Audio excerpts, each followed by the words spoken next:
The broadcast is now starting. All attendees are in listen-only mode. Good morning or good afternoon, everyone, depending on where you are, and welcome to today's webinar entitled Carrier Wi-Fi State of the Market 2014, produced in partnership with the Wireless Broadband Alliance. My name is Adlan Fela, CEO of Maravedis, and I will be moderating today's webinar.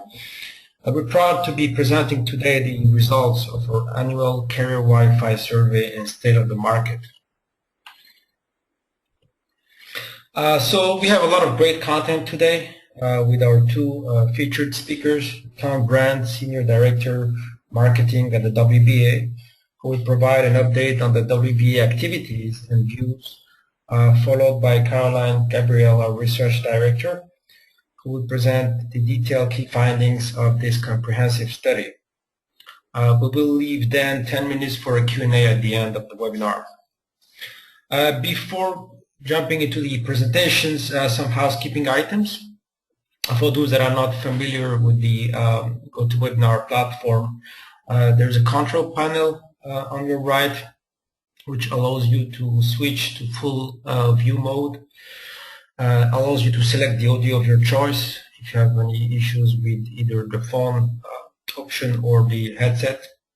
And also, most importantly, you can submit your questions for review at the end of the presentations.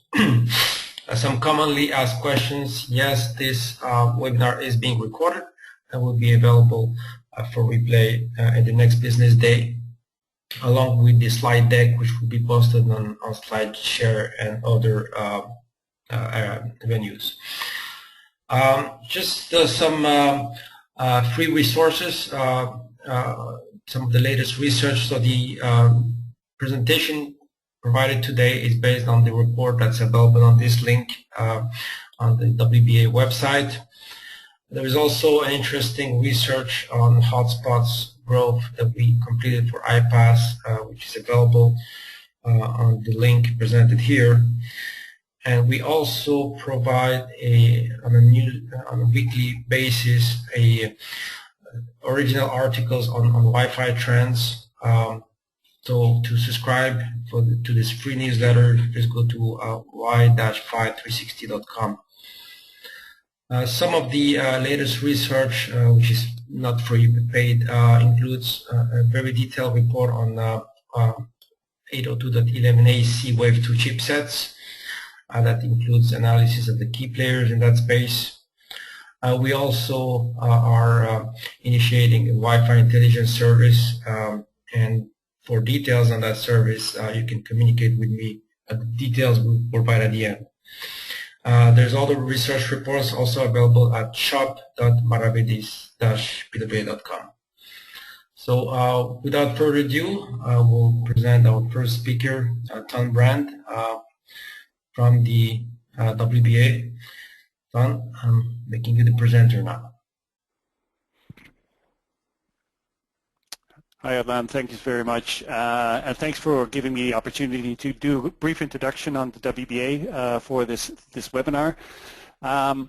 For those who just don't know the WBA, I'm just going to take a couple of minutes of your time before we go into the real details and why we're running this webinar. So the WBA was founded just about 11 years ago by a small group of mobile operators, predominantly in the Asia region, that had the vision that Wi-Fi roaming should become complementary and just as easy and secure as mobile roaming was happening at that moment in time.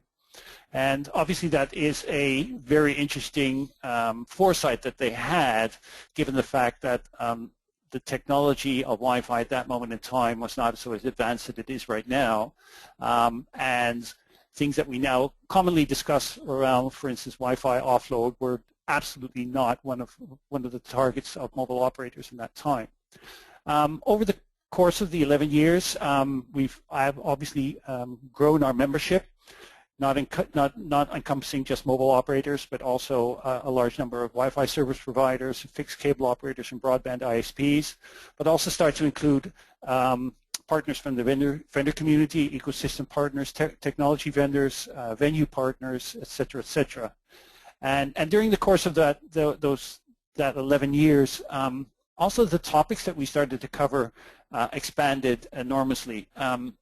Wi-Fi roaming is still a good part of what we do. I'm not going to say a large part, and it's certainly not the only part, but it is still the core of our work, because we think that Wi-Fi roaming increasingly is becoming more and more important, and I think the report findings will indicate that. But also the fact that roaming is not only a mobile-to-mobile mechanism anymore, but much more increasingly different types of operators are starting to roam with each other, and that means that technology, interoperability, security is becoming much more important. Just to the next slide, you'll see kind of a snapshot of our membership right now. Predominantly, we still are an operator-driven organization. More than half of our members come from operators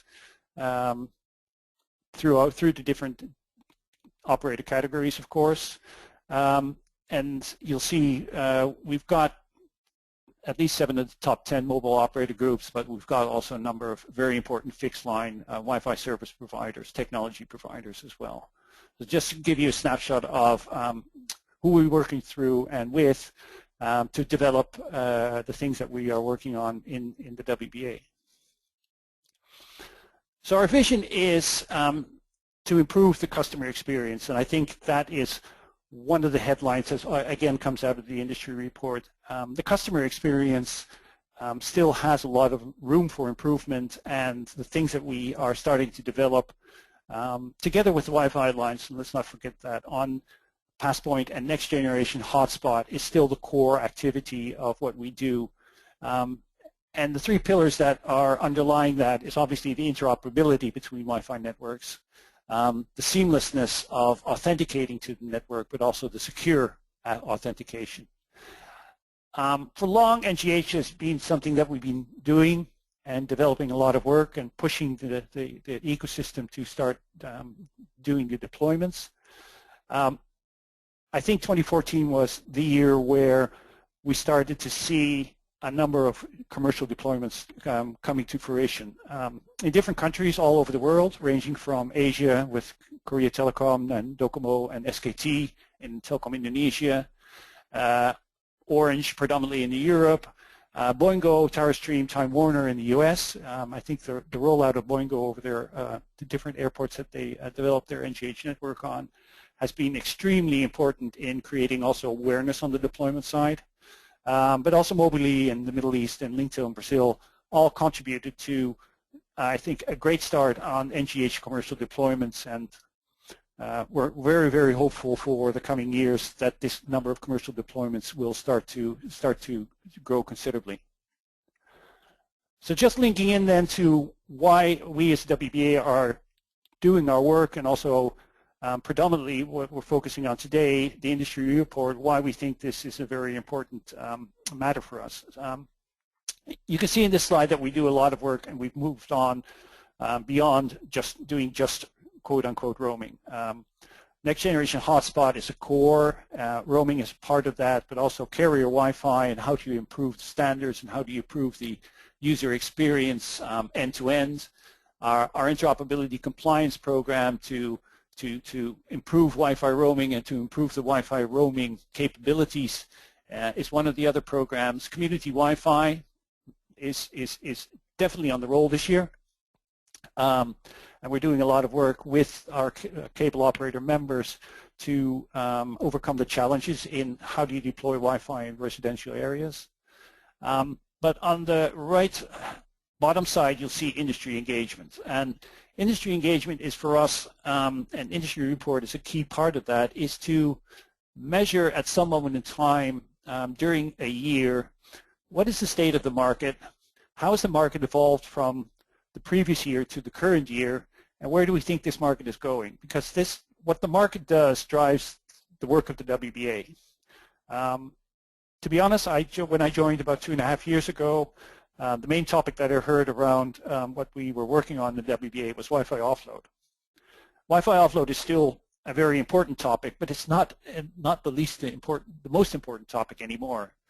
And with this ever-changing ecosystem where all of a sudden voice over Wi-Fi has become an important topic that's popping up on everybody's agendas. The industry report gives us a moment in time where we say, okay, what has happened in the ecosystem, where is this ecosystem going, and how can the WBA develop their support in the ecosystem and to the operators to make that market move as we predict and expect it to move.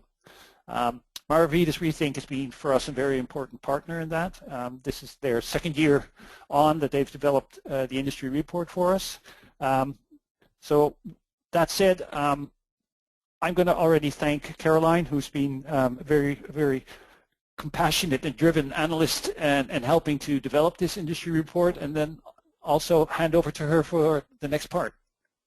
Thank you, Ton. Just a few words. I know that some people may be experiencing audio problems. If that's the case, you may want to try different audio options or go to the help menu, which is has the ability to fix automatically your audio issues. So I hope that's not the case. But again, this webinar is being recorded. Perhaps maybe before we hand it over to Caroline, I'd like to launch the first poll here and ask the audience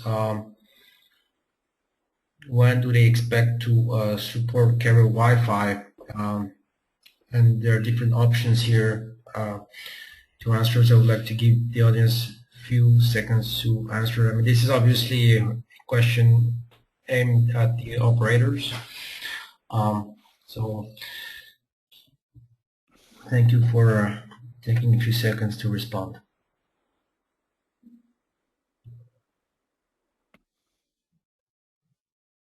Okay, so we have some people voting, and I'll close the poll now. So not sure if you see the results, but 35% of the responses indicate that they will be deploying carrier Wi-Fi within 1 year, followed by actually quite a big number that actually don't know, 29%. That's followed by 19% that already support carrier Wi-Fi, which is quite a high number, and 16% by the end of 2016. So it is already here or within the next year. So thanks for responding to the poll question, and now I would like to introduce Caroline Gabriel, Research Director at Maravedis-Rethink, who will go at the core of today's webinar presentation. Thank you. Thank you, Adeline. Thank you, Ton. And welcome to the webinar today. I'd like to spend 20 minutes or so now digging more deeply into the results of the annual report and the survey that we conducted over quite a broad aspect of the Wi-Fi ecosystem, but particularly focusing on all kinds of service providers, which, as Ton indicated, is a sort of broadening group of companies. There are the traditional Wi-Fi hotspot providers, lots of venues and locations which run their own Wi-Fi. There are the mobile operators and the cable operators and telcos, of course, and then sort of new players also coming into the market.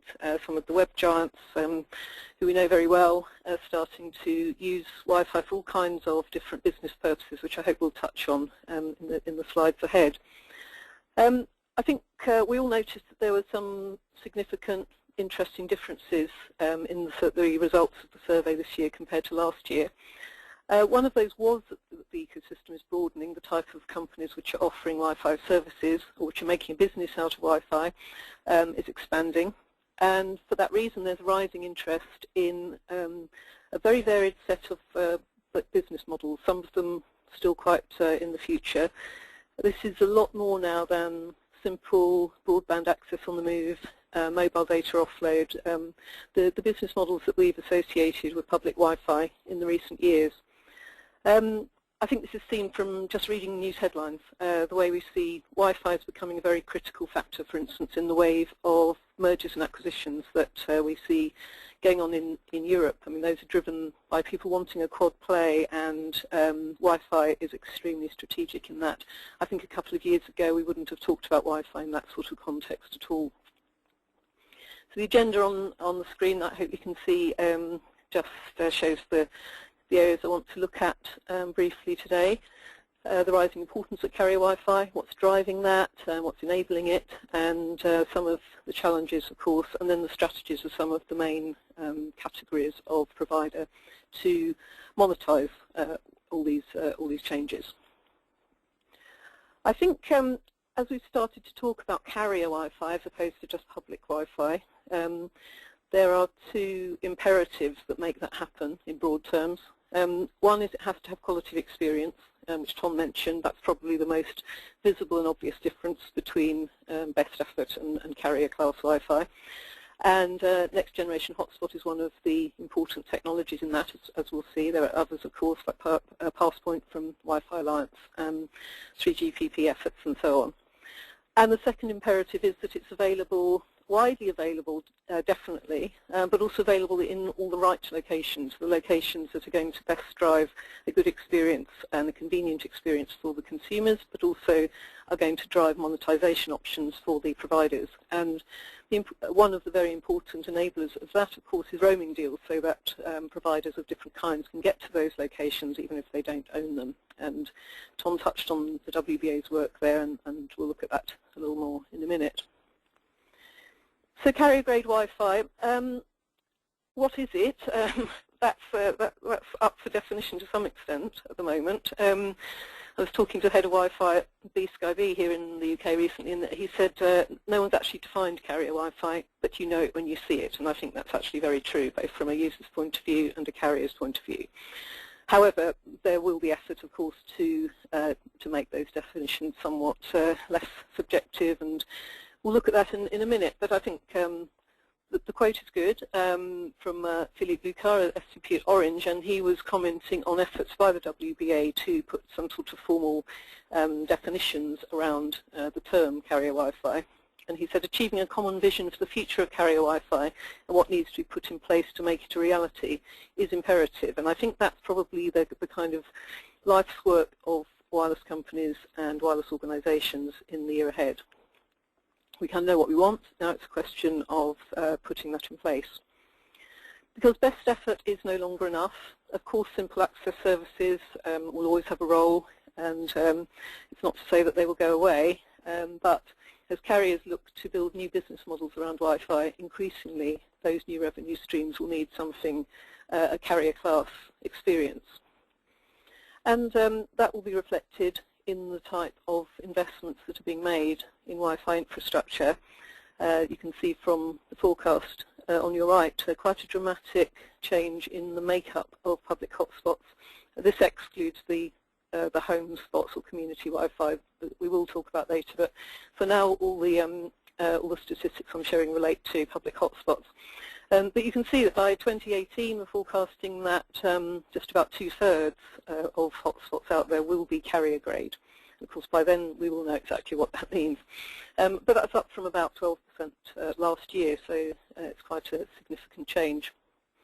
With that, and with all the new tools and technologies that are enabling carrier Wi-Fi, we're seeing rising confidence among different types of operators to invest in the technology. So a year ago, 52% of the respondents said they felt more confident than the year before about investing in public Wi-Fi. And that itself was a figure up quite sharply from the previous year. But in 2014, that's gone up to 57%. So you can see that the new technologies are making people feel that, yes, there are some monetization options here that didn't exist previously. However, it is a moving goalpost, and I guess this is one of the great risks in anything to do with wireless access, is that consumer and end user expectations rise constantly. Their expectations of quality relative to the price they pay, inversely proportionate, it often seems.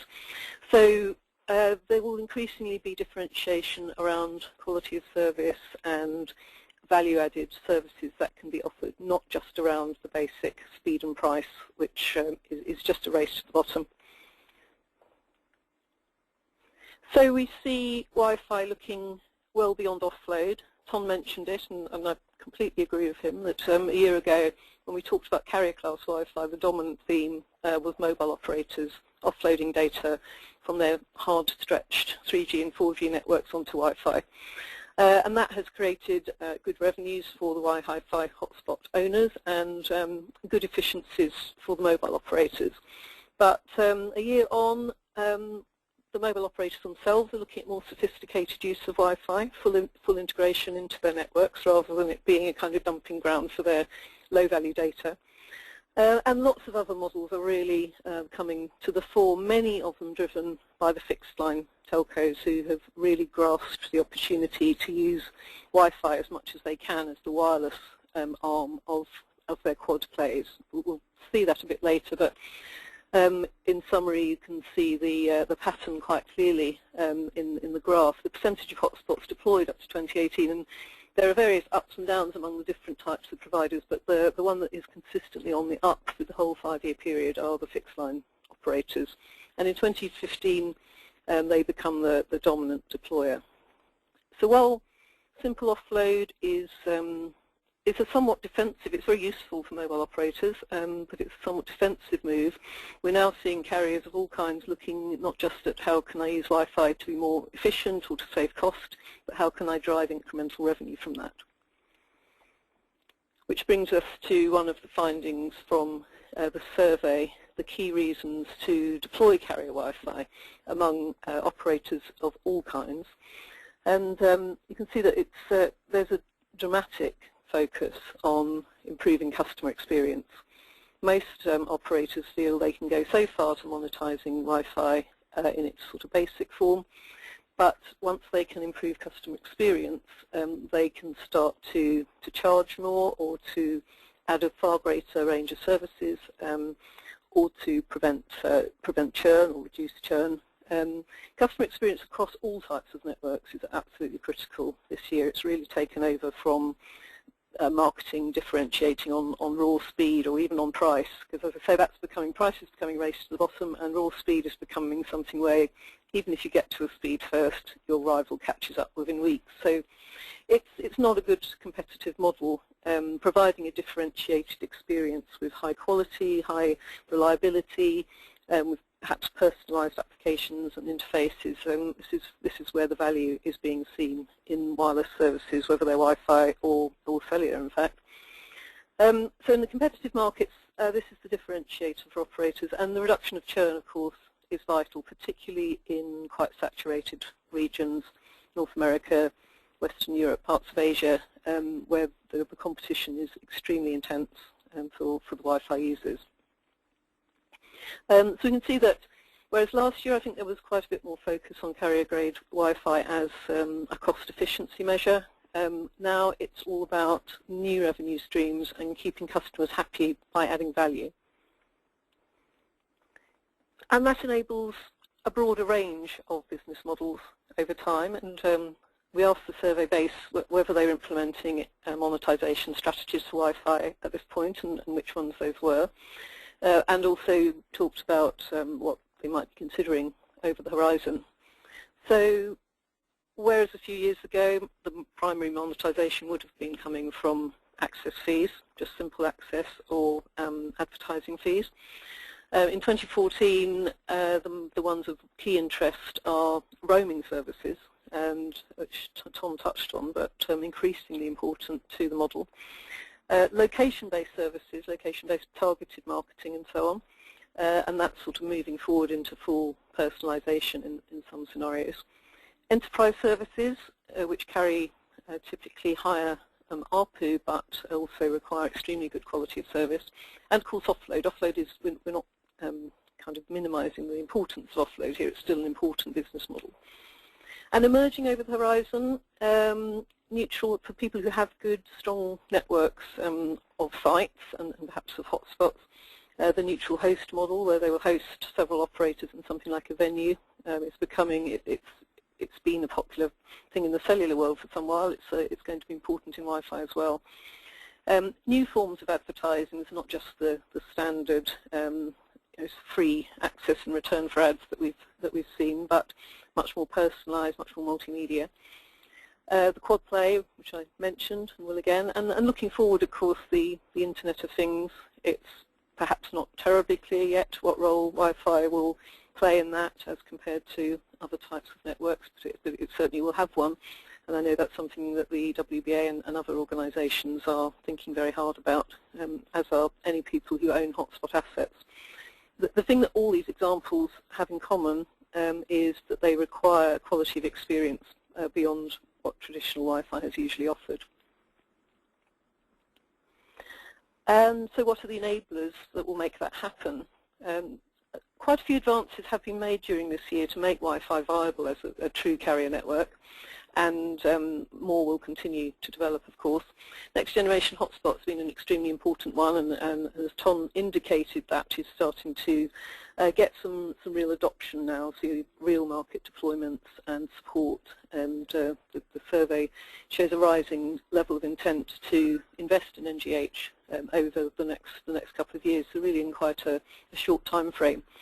And with NGH on the infrastructure side and complementing Passpoint or Hotspot 2 on the end user side from the Wi-Fi alliances, is creating a good, solid family of standards that work well together, that are being certified into equipment and getting market trust, and starting to work with other networks as well. So the cooperations with 3GPP, with Cable Labs and other relevant organisations is moved well beyond talking shops into actual technologies coming out to the market. And of course that increases the confidence level of the operators that have come from those markets, who are used to things being very standardised, very sophisticated specs.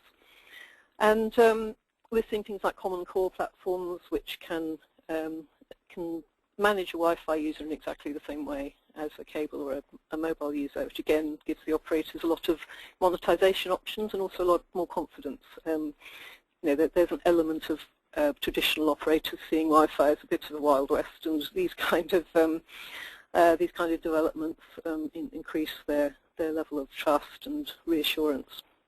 Of course, Wi-Fi is getting faster. The 11AC standard is finding its way into equipment.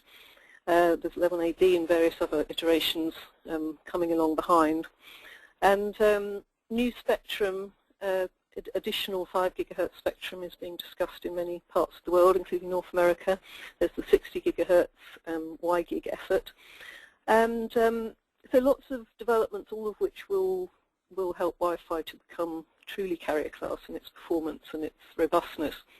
But challenges as well, and the graph here taken from the report highlights what the respondents see as being the biggest risk factors behind carrier-grade Wi-Fi and NGH in particular.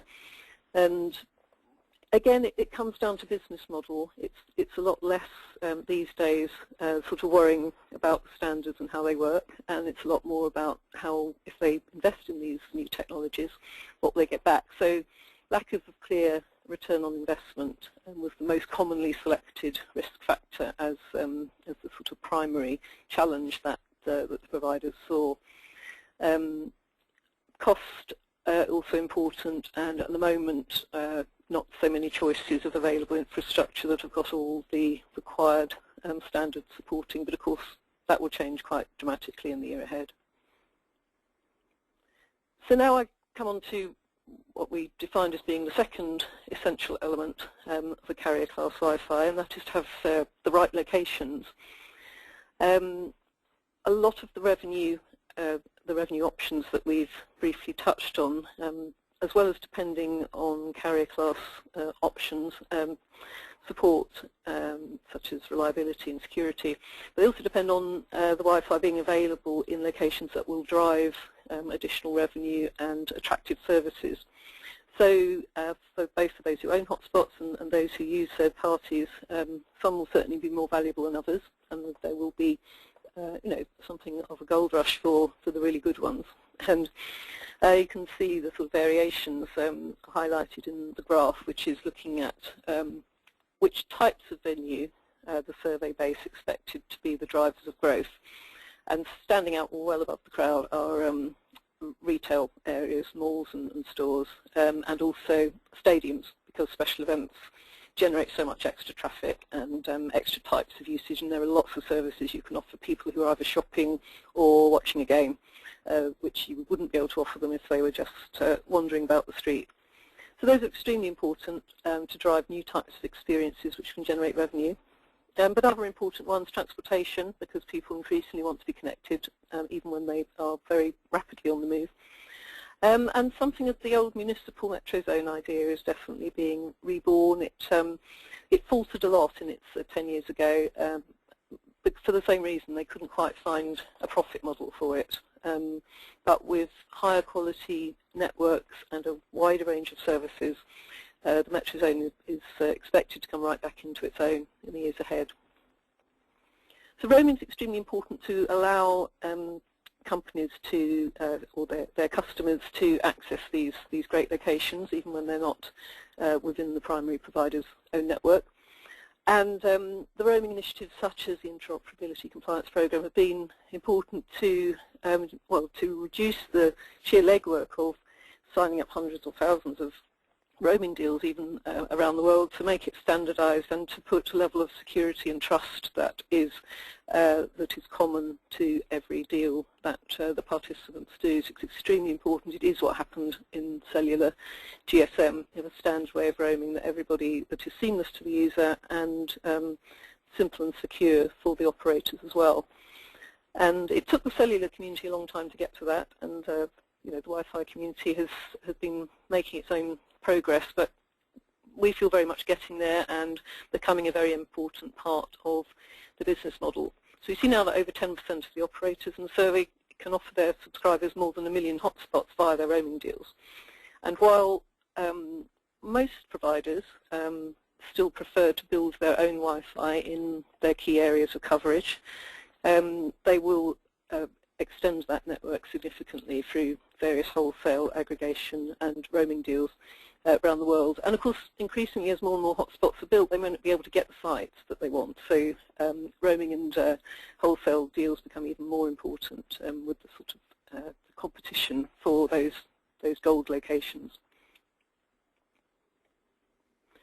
But as with everything, yes, there are still barriers to roaming. Next Generation Hotspot, once that's fully implemented, will automate a great deal of the process of roaming. But again, there's always a hiatus period as the industry moves towards that. And in the meantime, while nearly all the players in the ecosystem recognise the importance of roaming, they do still feel there are barriers. And those are, once again, around monetisation issues. Also, they do want to see authentication and automation even more automated and seamless. And there's the general issue of quality assurance. Is that the more carrier grades you get, the more you've got to be really sure that your partners' Wi-Fi hotspots live up to the standards that you've promised your customers. So this is becoming, I guess, a new barrier that was not so important a couple of years ago. It was all about just being able to roam at all. Now it's about roaming onto hotspots that will give the desired level of experience. So just a very quick race through some of the main groups of operators deploying Wi-Fi and their kind of key motivators. On the wireline side, as we said, these have been the cable and broadband players have been the huge drivers of Wi-Fi investment in 2014. The North American Cable Wi-Fi Alliance is probably the most famous example, but companies like Liberty Global are doing that a lot through their various subsidiaries around Europe. And trying to build this quad play, they have traditionally added wireless connections for their users via an MVNO deal with a cellular company. They can't escape those MVNOs. I mean, if you want to offer everywhere truly mobile voice, the cellular network will always be important. But the more they can offer Wi-Fi, the more they have the wireless connectivity under their own control, and they reduce the amount of time and fees that they're paying to a mobile partner. But more beyond all those tactics, increasingly there's also the need for companies to get hold of wireless networks of their own and become fixed and mobile. Hence, a lot of mergers and acquisitions that we see going on with, as we said, Wi-Fi being a very important part of that, and with the cable companies or anyone who's got a broadband link into the home, certainly the community Wi-Fi home spot has become a very strategic part of the mix. It's quite a new weapon, but it's one that allows a broadband provider to build out coverage, Wi-Fi coverage, wherever they have subscribers. The home spot in the home has a second SSID which is left open, so the customers of the provider can use that as in effect a hotspot. And it's a very low-cost way to get Wi-Fi absolutely everywhere in huge numbers. The sheer numbers of this are shown in the forecast on the graph, and you can see that this is specifically for community Wi-Fi access points. And the residential version of them you can see going up to sort of 1/3 of a million units deployed by 2018. And cable companies using those to get into new territories, to bargain with mobile operators over MVNO deals, to support new services and new revenue streams like TV Anywhere, so that people can watch exactly the same content wherever they are on any sort of network. And that's a particularly important business driver for a lot of the cable and broadband companies this year and looking forward. The mobile operators, as we said, they were focused on offload, they still are, but they're looking at ways to bring the Wi-Fi network into their core network and treat it as part of a sort of common pool of wireless capacity that spans licensed and unlicensed spectrum.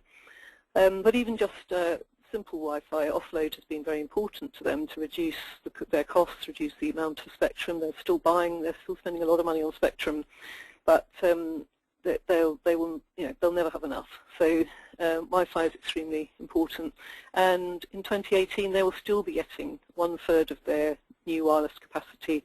We predict from our modelling will be coming from Wi-Fi, and that's despite the fact that 5G will be around the corner.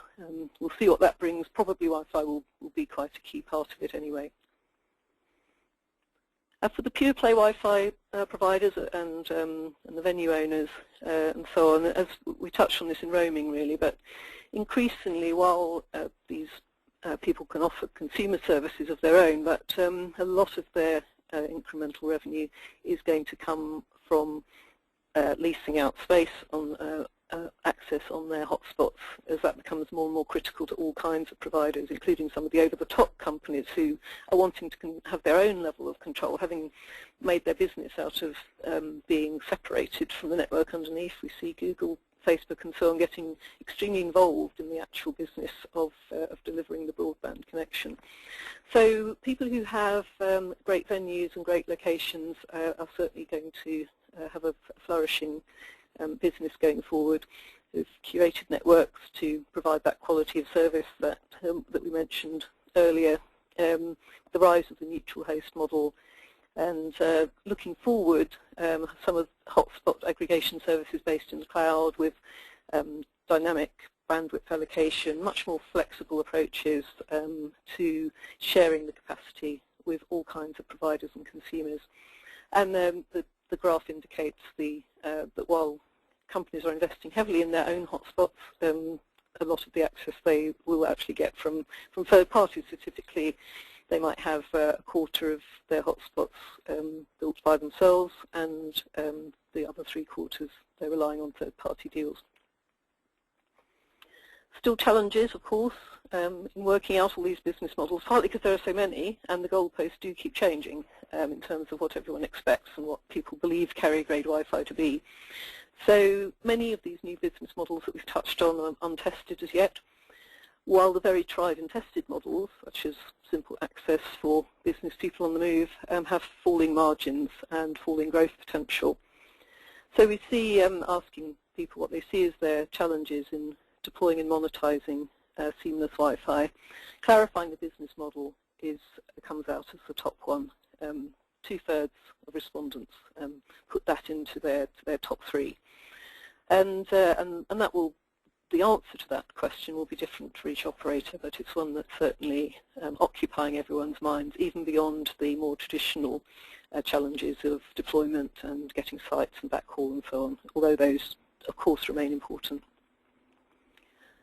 So just very quickly before I finish, a little look ahead. The heterogeneous network, which is usually talked about in terms of mobile and Wi-Fi, but I think we can include cable and broadband and so on in that as well, is evolving. Wi-Fi becoming part of a pool of broadband capacity, and the consumer increasingly unaware of which connection they're actually on. That won't happen overnight. It's a long evolving process, but it's certainly something that is driving Wi-Fi adoption. Certainly it isn't restricting it. So we will see carriers deploying hotspots at a good steady annual growth rate, 13% between 2012 and 2018. Almost 12 million of them by 2018, with an installed base of 2.5 times that. And at that point, starting to look towards the very integrated networks that will probably evolve into 5G. Asia Pac will account for more than half the base, almost all the way through. You can see that very clearly in the graph on the right. And home spots, or community Wi-Fi access points, they could top a third of a billion by the time we get to 2019. So a huge base of access points doesn't really add up to anything unless it's of high quality and can be leveraged to make money and to deliver services. So the key catalysts that will make that happen, we believe, are the integration with the other networks, the mass adoption of Next Generation Hotspot and Passpoint so that they become just a given part of the network, and the further evolution of the Wi-Fi standards to support this rising demand for the same sort of quality of experience that people have been used to on traditional broadband connections.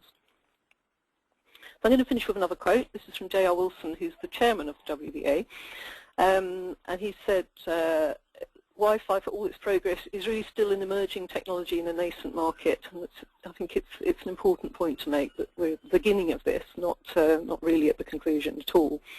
He says, I look at what's been achieved and realise that the opportunities to carry Wi-Fi are so much bigger than we have seen thus far. I think it's a good point to end on, and at this point I'll hand back to Adeline, but the idea that we're at the beginning of something here, and that carrier-grade Wi-Fi will, in the end, along with other technologies, support change that we haven't even thought about yet. A lot of that perhaps coming from the Internet of Things. So thank you for your attention. I'm going to hand back to Adeline and Tom. Thank you, Caroline, for this great and detailed presentation.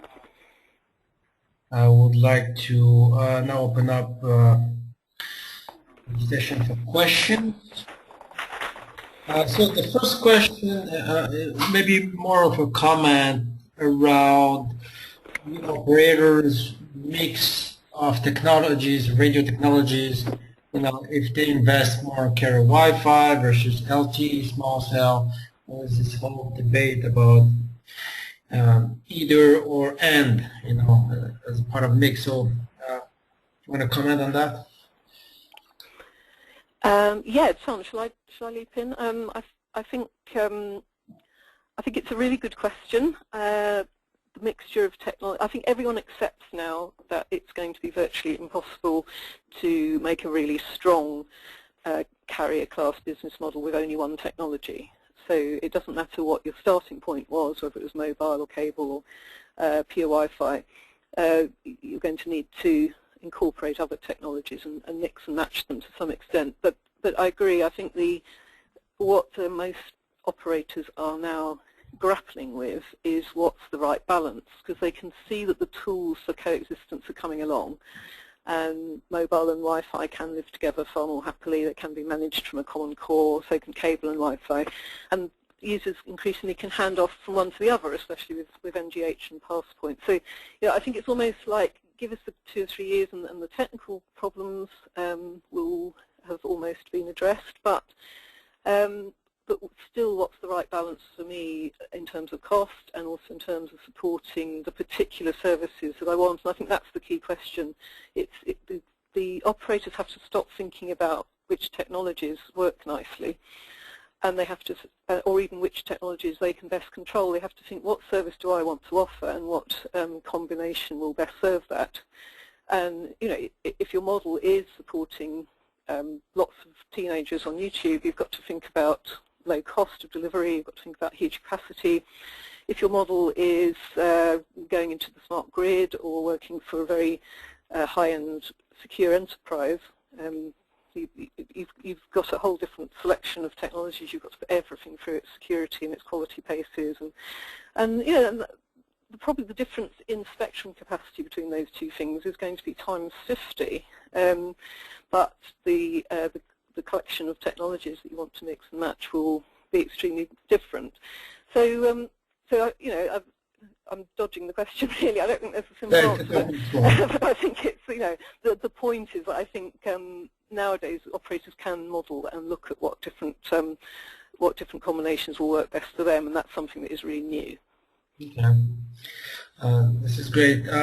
Tom, can you comment a little bit on your priorities for 2015? Discuss a little bit your roadmap.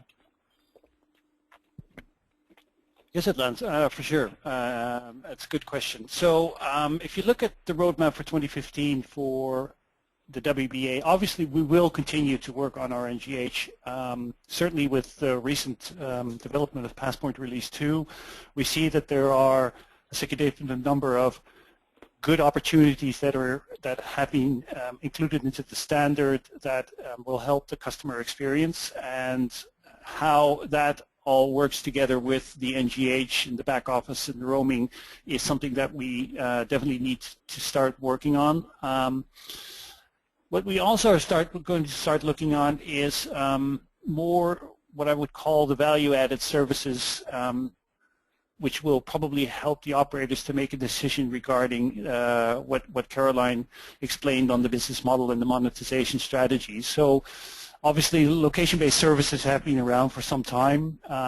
We're going to start to do some work and release a white paper in January around our vision on location-based services and how that can work out from a technical viewpoint, from a service viewpoint, but also from a market opportunity standpoint.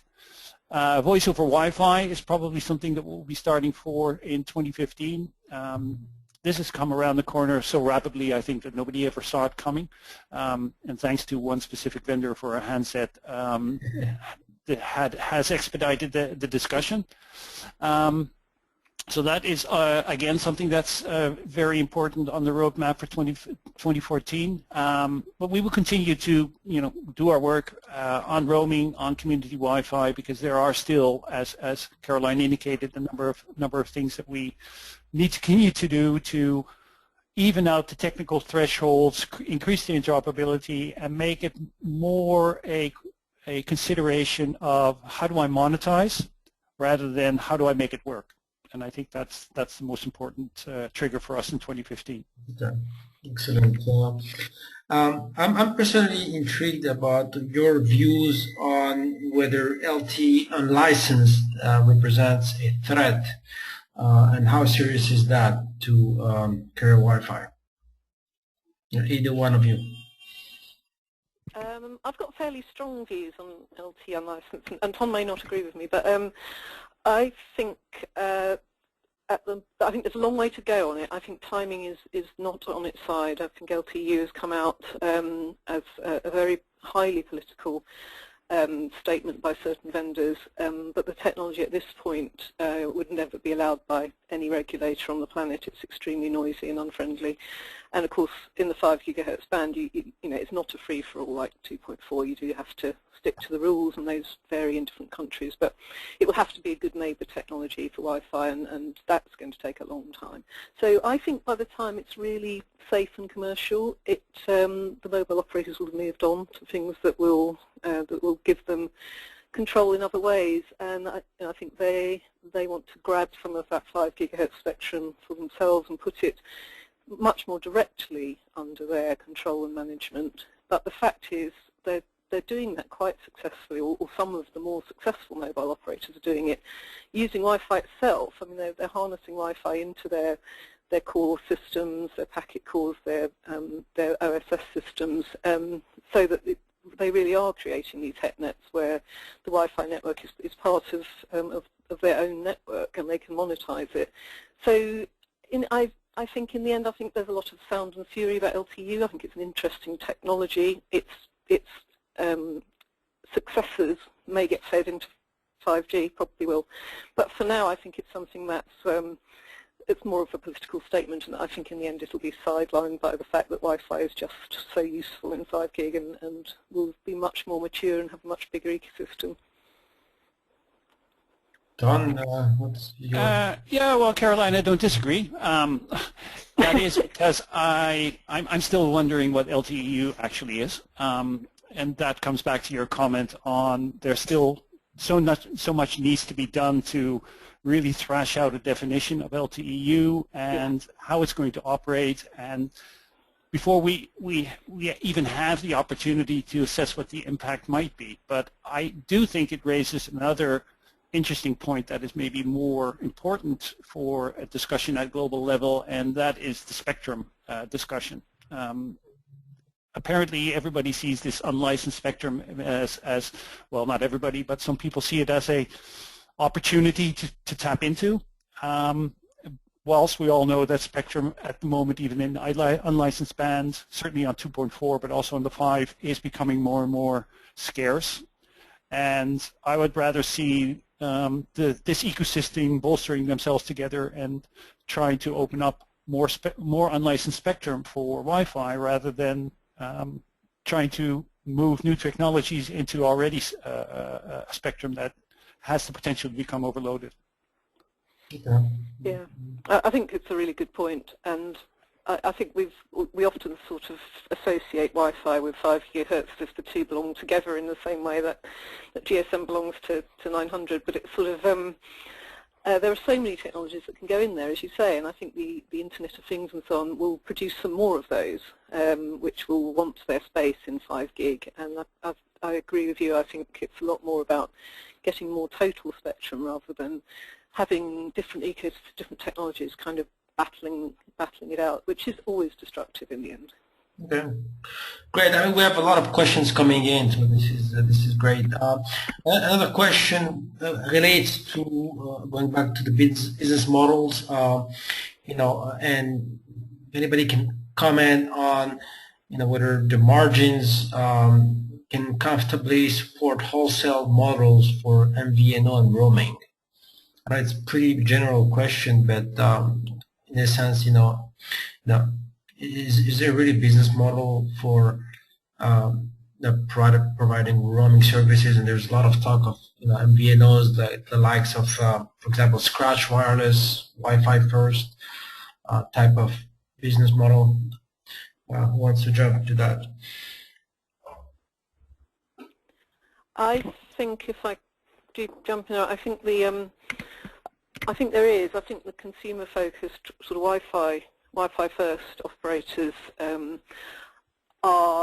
I think it's going to be tough for them in their current form to make much margin, but I think we're seeing the big operators taking that model on, and I think they can do it because they can offer it as, in effect, an offload option, another thing in their mix. I think much more importantly, I think there's two things in this area. I think Wi-Fi first offerings that are for enterprise, sort of for high-value services and for M2M, are going to be really important and given a different option from what's based on cellular or on proprietary networks. I think Wi-Fi going into that territory where the proprietary sort of city or public sector networks have lived is a really interesting area where I think often it will be MVNOs that are Wi-Fi first MVNOs who are doing that rather than traditional providers.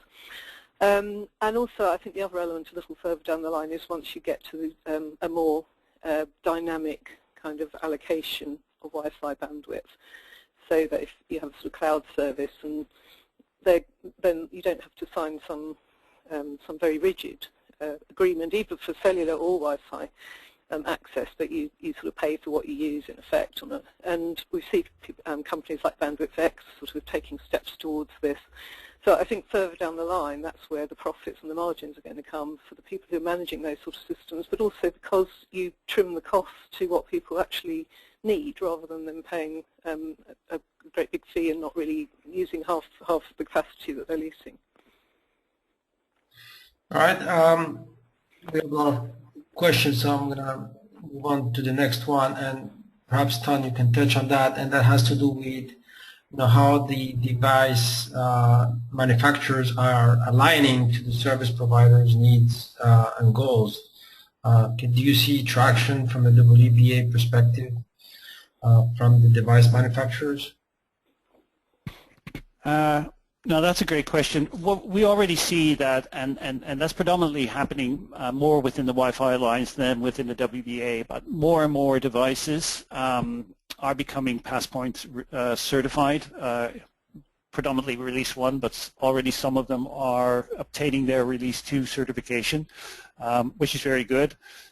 I think the major challenge right now is the fact that the device manufacturers at a global scale really don't see the market opportunity yet, and I think what we try to also to do with this industry report is to show where the market is going. I understand completely what the challenges are for the handset manufacturers trying to get more and more technology into more and more smaller devices, and they need to make choices, and the choices will be driven by what operators are asking for in their requests for tenders. But nevertheless, I think, and coming back to your earlier question about Wi-Fi first,